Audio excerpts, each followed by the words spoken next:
اللہ تبارک و تعالی نے قرآن مجید فرقان حمید میں ایمان والوں کے بے شمار صفات ذکر فرمائے اور ایک مقام پر ارشاد فرمایا والذین هم عن اللغو معرضون کہ فلاح یافتہ ہے وہ لوگ جو لغو سے اعراض کر لیتے ہیں، کنارہ کشا کر لیتے ہیں، اپنے نفس کو بچا لیتے ہیں۔ اس آیت کا مطلب یہ ہے کہ اینٹ کا جواب پتھر سے نہ دیا جائے، تانے کا جواب تانے سے نہ دیا جائے، گالی کا جواب گالی سے نہ دیا جائے، بلکہ فضولیات سے لغویات سے اعراض کیا جائے، اپنے آپ کو بچا لیا جائے۔ شاہ اسماعیل شہید صاحب رحمہ اللہ وقت کے بہت بڑے عالم گزرے ہیں قریب کے زمانے میں، شاہ خاندان کے شہزادے ہیں، دہلی کے ایک مسجد میں وعظ اور نصیحت فرما رہے تھے تو ایک صاحب مجمع کے بیچ میں سے کھڑے ہوئے اور انہوں نے کہا کہ حضرت ہم نے سنا ہے کہ آپ حرام زادے ہیں۔ وقت کے بہت بڑے عالم ہیں اور سینہ علوم نبوت سے منور ہے۔ اب حضرت چاہتے تو کسے اپنے متعلقین میں سے کسی کو کہہ دیتے کہ بھائی کو جواب دے، یا کسی سے کہہ سکتے تھے بھائی اس کو پکڑ کر باہر نکال دے، لیکن جو پیغمبرانہ دعوت کے حامل تھے انہوں نے جواب کیا دیا؟ فرمایا کہ آپ نے غلط سنا ہوا ہے، اس لیے کہ میری والدہ کے نکاح کے گواہ تو ابھی بھی دہلی میں موجود ہیں۔ اگرچہ شریعت نے آپ کو اس بات کی اجازت دی ہے کہ جس قدر زیادتی آپ کے ساتھ ہو گئی ہے اتنے کا آپ بدلہ لے سکتے ہیں، لیکن حضرات انبیاء علیہ السلام اور ان کے وارثین نے اپنی زندگی میں کبھی اس حق کو استعمال ہی نہیں فرمایا ہے۔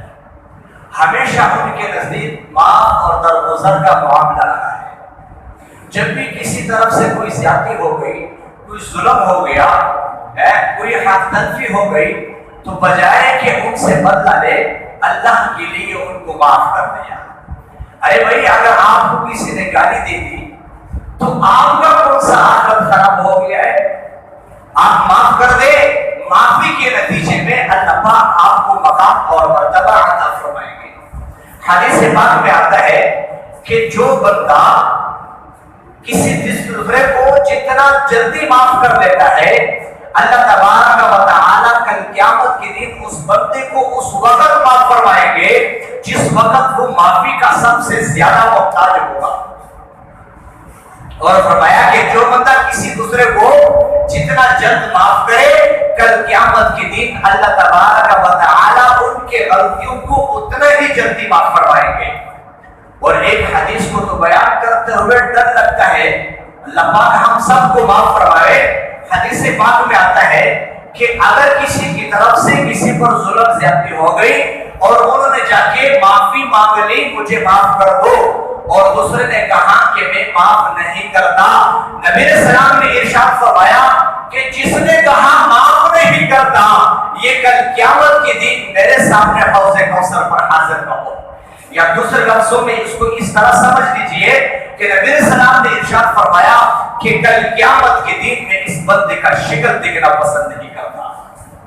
تو جس کے طرف سے ظلم ہوا وہ معافی مانگنے میں دیر نہ کرے، اور جس کے اوپر ظلم ہوا وہ معافی دینے میں دیر نہ کرے۔ ان دو صفات کو اگر آج کی اس معاشرے کے اندر ہم نے اپنا لیے اور اس معاشرے کے اندر زندہ ہو گئے تو ہمارے معاشرے کے اندر سے تو لڑائی جھگڑا ہی ختم ہو جائے۔ ہمارے معاشرے میں کتنے خاندان بگڑ چکے ہیں، اگر ایک بنیاد وجوہات کے اندر پتہ چلا جائے تو پتہ چلتا ہے کہ ایک معافی مانگنے کے لیے تیار نہیں، ایک معافی دینے کے لیے تیار نہیں۔ دونوں جہانوں کے سردار نے اپنی پوری زندگی میں اپنے ذات کے لیے کبھی بدلہ نہیں لیا، بدلہ نہیں لیا کرتے تھے۔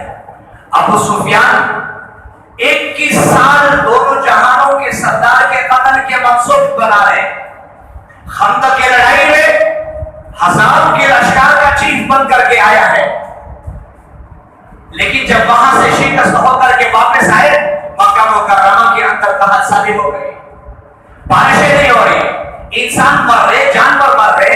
نبی علیہ السلام نے مدینہ منورہ سے ایک صحابی کے ہاتھ 300 دینار دے کر کے ابو سفیان کے پاس بھیجا، جاؤ ان سے کہو کہ محمد رسول اللہ صلی اللہ علیہ وسلم کی طرف سے اپنے قوم قبیلے کو کھانے کے لائے۔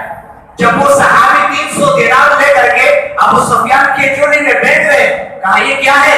کہا دونوں جہانوں کے سردار کی طرف سے ہدیہ ہے۔ اس کی زبان سے نکلا واہ محمد واہ محمد واہ محمد۔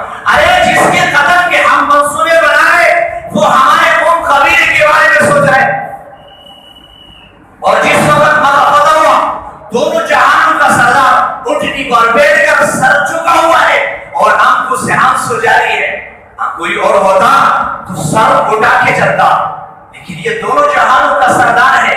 ایک صحابی نے نعرہ لگایا کہ الیوم یوم الملحمہ، آج بدلے کا دن ہے۔ نبی علیہ السلام نے بلال رضی اللہ تعالی عنہ کو بلایا، کہا بلال اس چٹان کے اوپر چڑھو اور یہاں سے ایک نعرہ بلند کرو۔ کہا یا رسول اللہ کیا نعرہ لگاؤ؟ کہا نعرہ لگاؤ الیوم یوم الملحمہ، ارے آج بدلے کا دن نہیں ہے، آج معافی کا دن ہے۔ پھر نبی علیہ السلام نے وہاں سب صحابہ کو اکٹھا فرمایا اور پھر انہیں فرمایا کہ ان سے کہو لا تثریب علیکم اليوم انتم الطلقاء، آج کے دن آپ سے کوئی پوچھ گچھ نہیں ہوگی، اللہ کے لیے سب کو معاف کر دیا ہے۔ یہ نبی علیہ السلام کی زندگی ہے۔ اور پھر یہاں تک بات نہیں چھوڑی، فرمایا جو اپنے گھر میں داخل ہوئے اور دروازے بند کر لے وہ امن میں ہے، جو حرم میں داخل ہوئے وہ بھی امن میں ہے۔ اور آخر میں ایک جملہ فرمایا جو بندہ ابو سفیان کے گھر میں داخل ہو وہ بھی امن ہے۔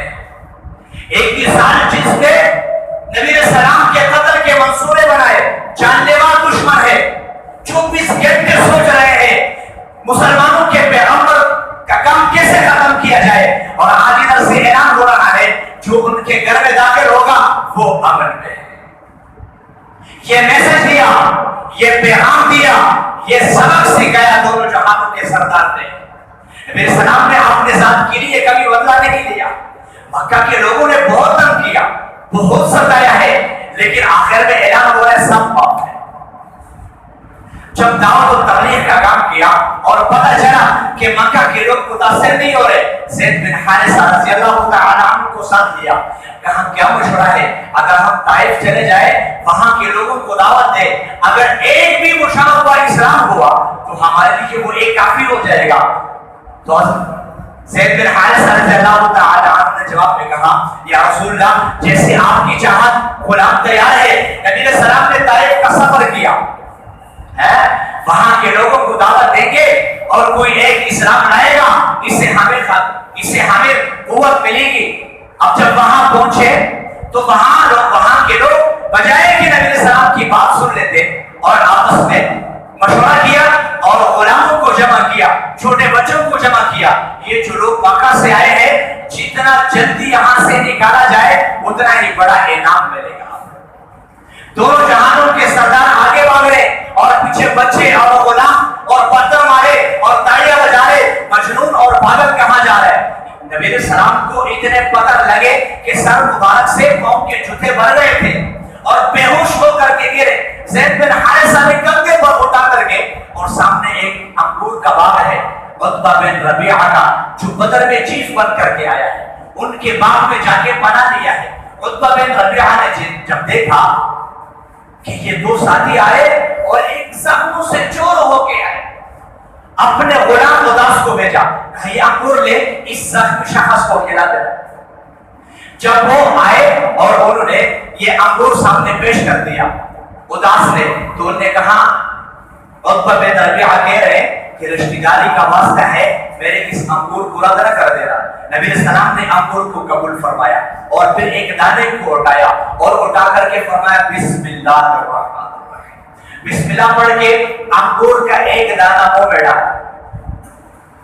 تو اداس نے کہا ارے یہ آپ نے کیا کہنے بات کہے؟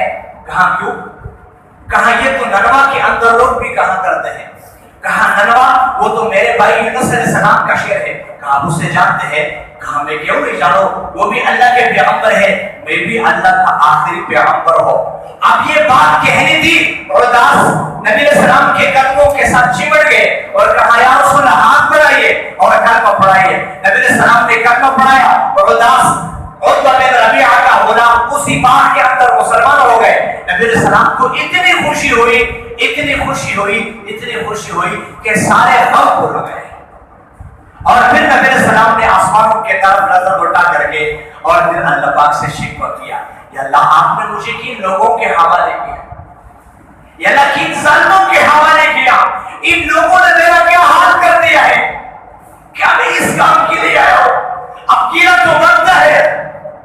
اور پھر یہ جملے زبان سے نکلے تھے، جبرائیل امین اتر چکے ہیں، مگر یا رسول اللہ ہذا ملک الجبال وہذا ملک البحار، یہ پہاڑوں کا فرشتہ ہے، سمندروں کا فرشتہ موجود ہے، یا رسول اللہ جو حکم دیں گے کر کے دکھائیں گے، لیکن دونوں جہانوں کا سردار ہے۔ فرمایا انما بعثت رحمتا، ارے میں تو رحمت بن کے آیا ہوں، ان کے اوپر عذاب برسانے توڑے آیا ہوں۔ یا اللہ آپ میرے زخمی بدن کو دے کر، خون میں رنگ رنگ کو دے کر کبھی آپ ایسے فیصلہ نہ فرمانا جس کی وجہ سے یہ حرام ہو جائے۔ یا اللہ یہ نہ صحیح، ان کی نسلوں میں کوئی ایسے آ جائیں گے جو محمد رسول اللہ کو دین کو بلند کرنے والے بن جائیں گے۔ سب کچھ کیا طائف والوں نے ان کے ساتھ، ظلم کی انتہا کر دی، لیکن دونوں جہانوں کے سردار نے ہمیں ایک میسج چھوڑا، ایک پیغام دیا، ہمیں ایک خبر دی، بھئی اپنے ذات کے لیے دونوں جہانوں کا سردار کبھی بدلہ نہیں لیا کرتا، بلکہ اللہ کے لیے معاف کر دیتے ہیں۔ اور انہی لوگوں کو معاف کر کے اور انہی کے نسل میں ایسے لوگ پیدا ہوئے کہ جو ہر محاذ پر، ہر میدان میں نبی علیہ السلام کی رات پر اپنے جان کے نذرانے پیش کر دیے۔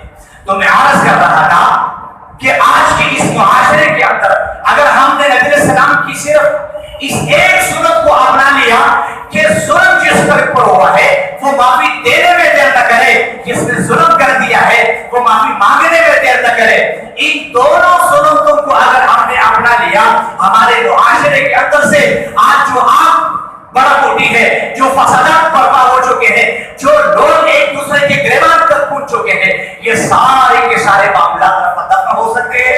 اللہ تبارک و تعالی ہم سب کو کہے سنے پر عمل کی توفیق نصیب فرمائے۔ وآخر دعوانا الحمدللہ۔